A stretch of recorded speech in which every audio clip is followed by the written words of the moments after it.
Hello everyone, welcome to the Sandpoint Online lecture series. So today we are starting with a new subject, the name of which is the open channel flow.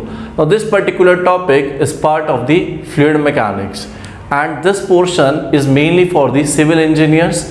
In mechanical engineering portion of the fluid mechanics, this part is not there.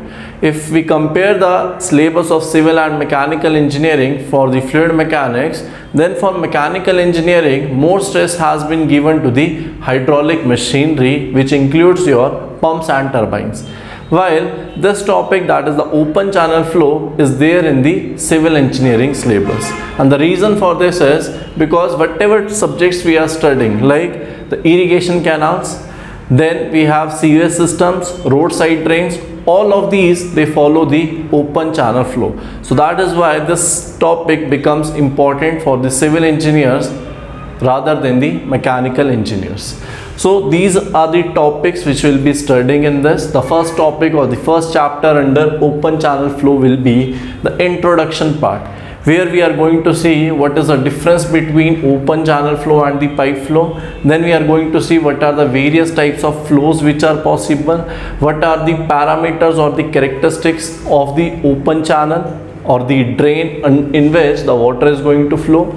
Then there are certain concepts related with the different types of flows which are basically possible, and based on that we are going to derive equations for different types of flow, like the uniform flow, non-uniform flow, steady flow, unsteady flow, varied flow, or we can say gradually varied flow, rapidly varied flow. So all those things will be understood in the first chapter, that is introduction, and then those types of flows will be studied under the further chapters. Like the second topic is uniform flow. So here we are going to do the analysis considering the flow to be uniform flow.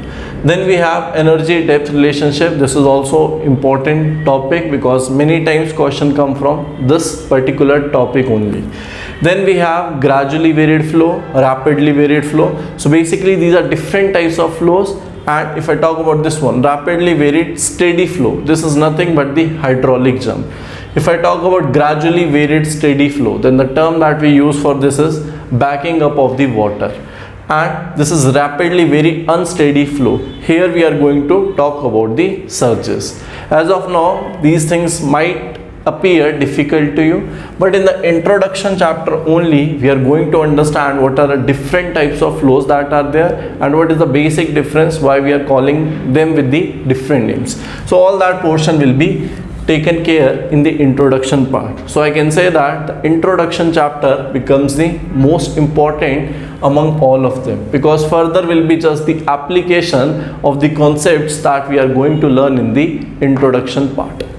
Next, here I have written the weightage. So if we talk about the weightage for the civil engineering students in the GATE exam, so this particular topic comes for 5 to 6 marks. Now you might be knowing that the weightage of FM is around 8 to 10 marks, sometimes 8, 10. So out of that, around 5 to 6 marks is from this particular topic only. So it has a higher weightage in comparison to the other topics which you have studied in the FM. Then if we talk about ESC and prelims and mains, there also you can see the weightage. So 4 to 6 marks is the weightage in the prelims, which is bit less compared to other subjects, but in mains it has weightage of 10 to 20 marks. And also in interviews they may ask you question from this topic. If we talk about the state level exam, there also 1 or 2 questions may appear from this particular topic. Now coming to the definition, that is what is open channel flow. Now why we are studying this part separately? Whatever we have done before this in the fluid mechanics, that was based on the pipe flow. There the water was flowing in the pipe due to the change in the pressure. Due to the difference in the pressure, the water was flowing from high pressure to the low pressure. But now here in open channel flow, the mechanism for the occurrence of the flow is different. So basically what is happening in open channel flow is the flow is governed by the gravity. That means it is a type of a gravitational force, or we can say that the driving force is the gravity force due to which this kind of open channel flow is happening. Now here I have written the definition also. It is a flow in which a liquid flows with free surface. Here I have drawn the diagram also. So suppose this is the bed of the channel. So here some liquid is present. In our case it will be water. So water is flowing and it is having a free surface. Now what is free surface? Free surface is basically an interface, and this interface is between the liquid and it can be any other fluid. That means it can be liquid, it can be gas. So in our case it is considered to be air. And above this interface, constant pressure should be there. So this is the condition for the open channel flow. That means a liquid should be there, and above that there should be a free surface. Then we can have another fluid. So in our case this is water and this is air. Now you might be wondering what are the examples of the open channel flow.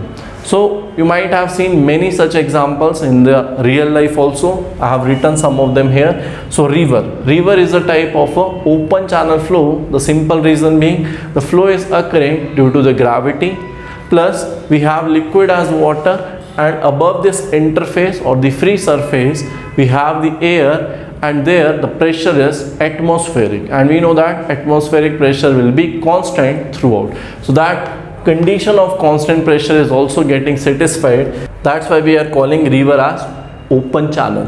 Next is sewage. Now here you might have certain issue. You will be saying that sewer looks something like this. We have seen that usually they are having circular shape or egg shape also we can go with. Now here when the sewage is flowing, sewage will be flowing something like this. But here it may call it as a pipe or conduit. So you may say that this is a pipe flow, but this is basically not the pipe flow, because here the pressure difference is not there, rather the flow is happening due to the gravity force. Here also we have what? We have a liquid. In this case the liquid is what? Liquid is the sewage, and above that there are certain gases like methane and all. H2S is the gas which is evolved from the sewer. So gases such as H2S, methane, that will be present. So it is a kind of a fluid, and here also the pressure will be constant. So that's why I have written that sewage flow is also a type of a open channel flow. Then you must have seen on the sides of the road we have certain drains. Let me draw the diagram also. So suppose this is our road. I have shown the camber also here. So this is our drain. This is the drain which will be flowing here. So again this is a open channel flow. So now here the point that you need to notice, it is not necessary that open channel flow must be open to the air. Now here we have seen one example. In sewers it is not open to the sky or open to the air, but here it is a closed conduit or pipe in which the flow is happening, but still it is a open channel flow, because this is the condition which is getting satisfied. We have a liquid, here in this case we have sewage, then above that we have certain gases available, then here constant pressure is there. So we have in between them the interface which will be called as the free surface. So all the criteria are getting satisfied. That's why we are going to call it as a open channel. So I hope this thing is clear to you, that open channel flow doesn't mean that it will be open to the air. Rather it means we have a liquid, above that there should be a fluid, and above that constant pressure should be maintained. Then such a flow will be called as open channel flow. So now here we are comparing what is the basic difference between the pipe flow and the open channel flow. So here I have listed some of the differences, and after this we will see some more differences between them. The very first difference is that the free surface is must in case of open channel flow, while there is no free surface which is available in the case of pipe flow. So this difference is quite vigilant. We can clearly see that in open channel flow free surface is the basic condition, but here no such free surface is available, because in the entire pipe the flow or the liquid will be filled. So the flow will be happening through the entire cross sectional area in the case of pipe flow. The next difference is that it is subjected to the constant pressure. In our case we will be considering it as atmospheric pressure that will be available above the water. But here no such direct atmospheric pressure is acting on the water, rather there is hydrostatic pressure which is acting in the pipe flow. Next difference is the flow takes place due to the gravity. Now the governing force due to which the flow is happening in the open channel flow, that is due to the gravity force. Let me draw the diagram also so that it becomes clear for you. So now let's understand this with the help of the diagram. Suppose this is the channel bed and here we have the free surface which is available. So now the weight of this liquid will be acting in the downward direction, and let's consider the slope to be at an angle of theta. So now this W weight can be resolved. So one component will be like this and another component will be in this direction. So this angle will be theta. So this component will be W cos theta. This will be W sin theta. So W sin theta component is responsible to drag this liquid in the forward direction. So we can say that this W sin theta, and W includes what? It includes the weight of the liquid which is due to the gravity. So we can say that gravity is the driving force in case of the open channel flow. But here the flow is happening due to the difference in the pressure levels at two different locations. So due to the pressure difference, the water will flow from the high pressure to low pressure. Next difference is, just now we have seen that gravity is playing the important role. So the number which is associated with the gravity force is called as the Froude's number. So here for the analysis purpose we are going to find the value of Froude's number. While in fluid mechanics you must have seen that viscous forces, they play an important role in the pipe flow, because at the boundaries we have seen that there is no flow condition or the stagnation condition or no slip condition that we call. So there that condition is arising due to the high viscosity near the boundaries where the flow velocity is equal to 0. So viscosity forces are important or dominating. So the number associated with that is the Reynolds number that we are going to use. Next point is, if we see the parameters such as the cross section, the depth of the flow, discharge, velocity, slope, all these are interconnected or interdependent in the case of open channel flow, while there is no such dependency in the case of pipe flow. That means in pipe flow the geometry is defined initially only, and based on this geometry in the entire space the fluid is or the liquid is going to flow. But here the area that we have, it keeps on changing depending upon the availability of the water, how much discharge it is carrying. Suppose this is our river. So in this river now the geometry will change based on the level of the water. Sometimes the water may be present up till here only, so the area that we have to consider is this much. Sometimes the discharge will be more, so we will be considering this area. So the perimeter, area, all these parameters are getting changed based on the water which is available with us in the case of rivers or the open channel flow. But here always we will be considering that the flow is happening through the entire cross section. Next point is that the cross section can have variable shapes. They can be rectangular, they can be triangular, trapezoidal, circular, and in case of natural streams it is mostly irregular shape. But in the pipe flow the shape is mostly circular. You might have seen most of the pipes, they have the circular shape.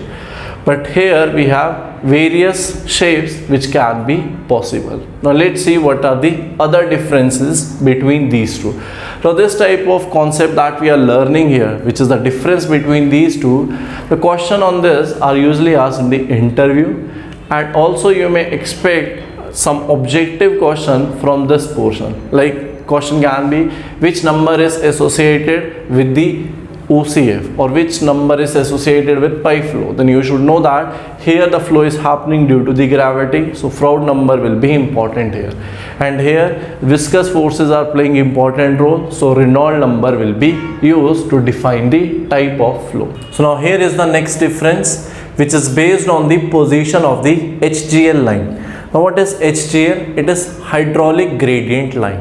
So let's understand with the help of the diagrams how it is different in the open channel flow and the pi flow. So if we talk about the OCF flow, here this HGL line, hydraulic gradient line, it coincides with the free water surface. So here you can see that this is the channel bottom or the bed of the channel, and here the water is available which is flowing in the forward direction, and this is the top surface level or the free surface which is available to us. Now first of all we need to understand what is HGL, hydraulic gradient line. So here HGL, if I have to write for any location, HGL is basically the sum of the datum head and pressure head. So here the diagram has been drawn. We have considered certain datum, and in this channel I am considering two sections. This is section 1 and this is section 2. So at section 1 the datum head is how much? It is Z1. At section 2 the datum head is Z2. Next, this is the pressure head which is available. In this case it will be section 1, the pressure is P1, so P1 divided by rho g. We know that if we have to find the pressure in terms of height, then we have to divide the pressure by rho g or gamma. So here if we have water, so the density will be considered for water, so this is rho of water into g, or I can write it as gamma of water. So here it will be equal to the depth of the water which is available, that is y1, and here in this case it will be y2. So we can write the expression also. Suppose I want to find what is the HGL level at this location, so that will be Z1 plus Y1. At this position it will be Z2 plus Y2. So that means HGL will be at the level of the water surface in the case of OCF, because here the pressure that is being exerted, that is constant pressure, and it is equal to the atmospheric pressure.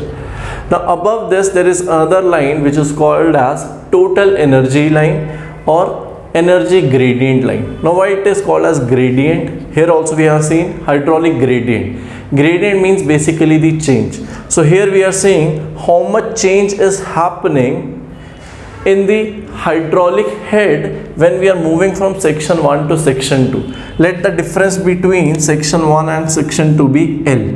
The difference is say L. So how much change is happening in the hydraulic head?